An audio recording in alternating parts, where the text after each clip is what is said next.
नमस्कार दोस्तों, आज के वीडियो में हम आपको बताएंगे कि 11वीं अर्थशास्त्र का अर्धवार्षिक परीक्षा पेपर। दोस्तों, इस पेपर का परिणाम होने वाला 80 अंकों का, समय होने वाला 3 घंटे का। इस पेपर में टोटल यहाँ पर 30 क्वेश्चन पूछे जाने वाले हैं। सबसे पहले आपको यहाँ पर कुछ निर्देश यहाँ पर दिए गए हैं। इन निर्देश को अच्छे से पढ़ लेना है। इनको पढ़ने के बाद इस पेपर का हमारा पहला क्वेश्चन दिया है, सही विकल्प चुनिए। ये आपकी परीक्षा में 6 नंबर के सही विकल्प पूछे जाने वाले हैं। जैसे कि हमारा पहला सही विकल्प दिया है, सांख्यिकी शब्द बना है। इसका आंसर आप लगा लीजिएगा। इसमें हमारा स वाला उपरोक्त दोनों से, जर्मन भाषा से भी बना हुआ है और लैटिन भाषा से भी बना हुआ है, इसलिए हमारा स वाला इज राइट आंसर हो जाएगा उपरोक्त दोनों से। इसके साथ ही यहाँ पर हमारा दूसरा सही विकल्प दिया है, वर्ग 10-15 में वर्ग अंतराल है। तो इसमें आपको लिखना होगा यहाँ पर सा वाला 5 आपको लिखना होगा। इसके साथ ही आपका तीसरा देख लीजिएगा, निर्देशांक सूचकांक को प्रदर्शित करते हैं। तो इसमें आपको लिखना होगा यहाँ पर स वाला P01 आपको लिखना होगा। इसके साथ ही आपका चौथा दिया है, निम्नलिखित में से कौन सा परंपरागत ऊर्जा का स्रोत नहीं है। इसका आंसर आप लगा लीजिएगा। इसमें हमारा स वाला वायु शक्ति इज राइट आंसर हो जाएगा।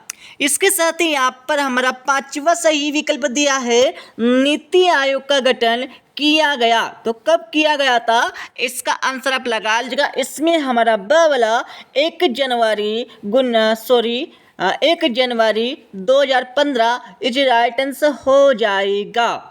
इसके साथ ही यहाँ पर हमारा छठा सही विकल्प देख लीजिएगा, विश्व को एक बाजार के रूप में मानने का आशय है। तो इसका आंसर आप लगा लीजिएगा। इसमें हमारा अ वाला वैश्वीकरण इज राइट आंसर हो जाएगा। इसके साथ ही यहाँ पर हमारा क्वेश्चन नंबर 2 दिया है। क्वेश्चन नंबर 2 में आपको खाली स्थानों की पूर्ति करना है। जैसे कि हमारा पहला खालिस्तान दिया हुआ है, सांख्यिकी खालिस्तान एवं संभावनाओं का विज्ञान है। तो यहाँ पर पहले खालिस्तान में आपको क्या लिखना है, मनो यहाँ पर लगा लीजिएगा। ठीक है, पहले खालिस्तान में आपको लिखना होगा अनुमानो।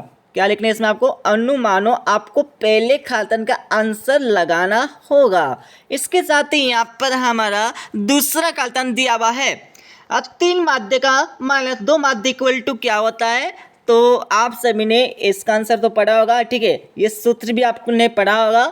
तो इसमें आपको लिखना है, क्या लिखना है आपको, दूसरे में बहुलक आपको लिखना होगा। और इसके साथ ही आपका तीसरा दिया है, प्रमाप विचलन का विचार खालिस्तान ने दिया था।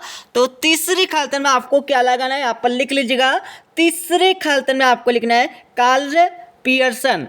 आप अच्छा से लिख लीजिएगा। इसमें आपको लिखना होगा कार्ल पियर्सन। आपको यहाँ पर तीसरे खालिस्तान का आंसर लगाना है। इसके साथ ही आपका चौथा खालिस्तान दिया हुआ है, भारत में अंग्रेजों के शासन से पहले भारतीय अर्थव्यवस्था बहुत खालिस्तान थी। तो चौथे में आपको लगाना है, क्या लगाना है, चौथे में आपको स्वतंत्र आपको लगाना है।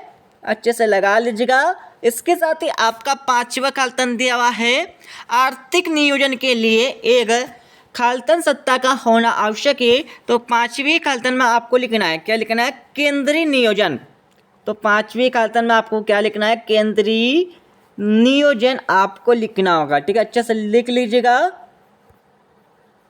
इसके साथ ही यहाँ पर हमारा छठा खालिस्तान दिया है, किसानों के लिए राष्ट्रीय नीति की घोषणा खालिस्तान में हुई। तो कब हुई थी, छठे में आपको लिखना 2007 आपको लिखना है। ठीक है, इसके साथ ही आपका सातवां दिया हुआ है, अंतर्राष्ट्रीय व्यापार से खालिस्तान का विस्तार हो जाता है। तो किसका विस्तार होता है, ये आपको बताना है। इसका आंसर लगा लीजिएगा।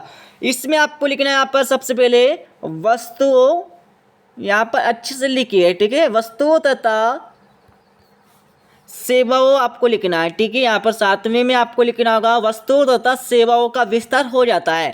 इसके साथ आपको क्वेश्चन 3 दिया। क्वेश्चन 3 में आपको क्या करना है, सही जोड़ी बना के लिखना है। तो यहाँ पर सही जोड़ी का मिलान कर लीजिएगा, द्वितीयक सम्यक में आप लगा लीजिएगा। इसमें क्या आ जाएगा, द्वितीयक सम्यक में आपका क्या आएगा, तो इसमें आएगा हमारा प्रकाशित एवं अप्रकाशित।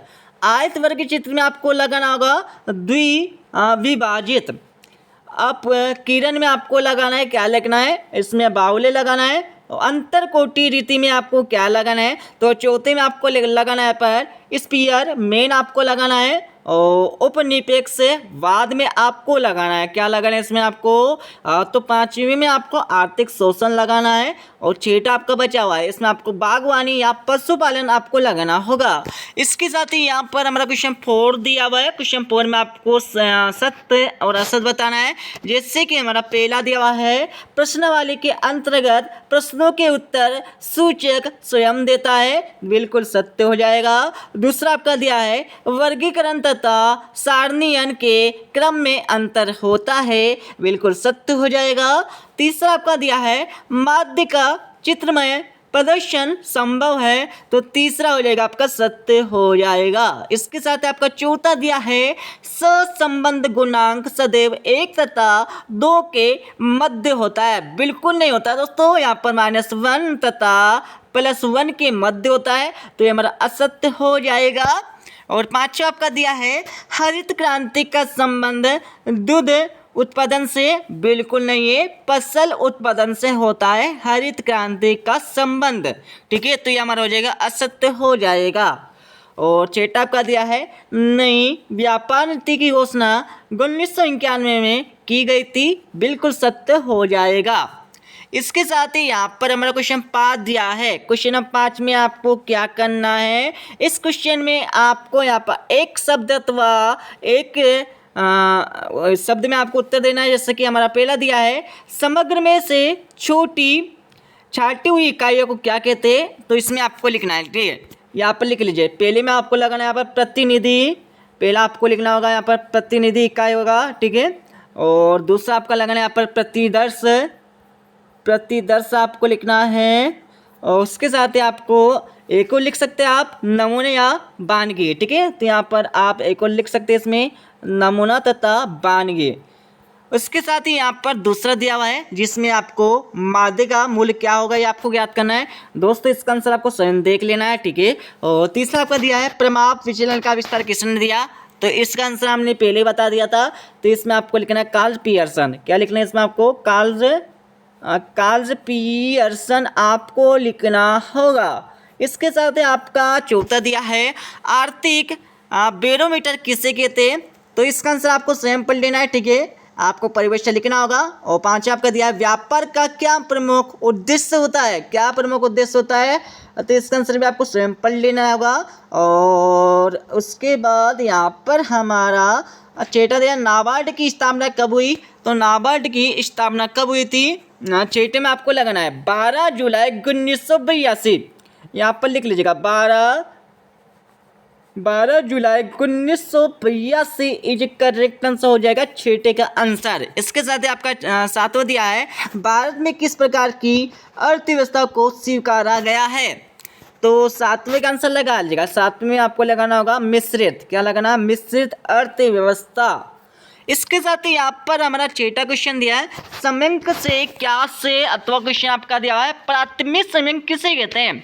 सातवां क्वेश्चन आपका दिया है, संगणना रीति क्या है, अथवा क्वेश्चन आपका दिया है, चित्रलेख क्या है समझाइए। आठवां क्वेश्चन आपका दिया हुआ है, नौवां क्वेश्चन आपका दिया हुआ है, ठीक है, 10वां 11वां 12वां, ठीक है, 12वें के बाद 13वां 14वां 15वां 16वां, 16वें के बाद 17वां क्वेश्चन आपका दिया हुआ है, 17वें के बाद यहाँ पर 18वां क्वेश्चन देख लीजिएगा। 18वें के बाद यहाँ पर हमारा 18वां क्वेश्चन हो जाएगा, ठीक है। और 19 क्वेश्चन में आपको भारतीय कृषि की विशेषता आपको बताना होगा, 18वां क्वेश्चन भी आपको देखने को मिल जाएगा। 20वां क्वेश्चन आपका दिया हुआ है, अच्छे से देख लीजिएगा। और 21वें क्वेश्चन आपका दिया हुआ है, और 22वां क्वेश्चन आपका दिया। दोस्तों आपको इन सवालों को, ठीक है, अच्छे से सोल्व कर लेना है, क्योंकि यही सवाल आपकी वार्षिक परीक्षा में आने वाले हैं। और अधिकतर गलतियां और इकोनॉमिक्स के पेपर में सबसे कम नंबर इन्हीं की वजह से आते हैं, तो आपको इन क्वेश्चनों को सोल्व कर करके देख लेना है। वैसे आप सभी क्वेश्चन तो आसानी से कर देते हैं, बट इन्हीं क्वेश्चनों में आपको थोड़ी सी दिक्कत आ जाती है, क्योंकि यहाँ पर इनमें कुछ सूत्र के माध्यम से इन क्वेश्चनों को सोल्व किया जाता है, ठीक है। बहुत सिंपल है क्वेश्चन भी, ठीक है, तो आपको बस है ना इनको समझ समझ के याद कर लेना है। और 23 क्वेश्चन पर दिया हुआ है, ठीक है, और हाँ भाईजान, आपकी परीक्षा में इस तरह से क्वेश्चन आ गया, देखिए मैं आपको बता देता हूँ। इस प्रकार से आपको क्वेश्चन आ गया, पहले मैं आपको सवाल दे दिया और इसके अतुल क्वेश्चन में आपको यहाँ पर एक क्वेश्चन पूछ लिया, ठीक है। इस प्रकार का क्वेश्चन आ गया आपकी वार्षिक परीक्षा में तो आपके लिए अच्छा होगा। भाईजान इस प्रकार का क्वेश्चन नहीं आया, दोनों में आपका सवाल दे दिया, तो आपके लिए थोड़ा सा यहाँ पर कठिन हो जाएगा, इसलिए आपको इन सवालों को कर करके अच्छे से देख लेना है, ठीक है। तो ठीक है दोस्तों, मिलते हैं अगले वीडियो में। जब जय हिंद, वंदे मातरम।